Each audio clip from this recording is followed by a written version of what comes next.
मी old school ती जेन्सी ती city वाली आणि मी देसी तरी इगो तिला जरा भी नाही मनामध्ये खराबी नाही पॅपराझी तिच्या मागे डेली क्रेझी तरी वाय सो शाय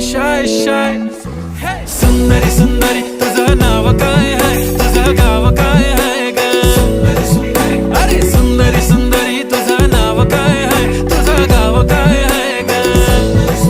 अरे सुंदरी तुझं नाव काय आहे तुझं गाव काय आहे ग ती ओजी एकदम फाईन आहे आणि थोडीशी डिवाइन आहे कशी लाजते बघून आयना आणि चेहऱ्यावरती शाईन आहे खानदानी ग्रॅटिट्यूड पुरा एशियाना चौथं किलं स्टाईल केलं तिच्या समोर फिक्क गोल्ड आहे बोलायला पक्की बोल्ड आहे खरंच खूपच सुंदर आहे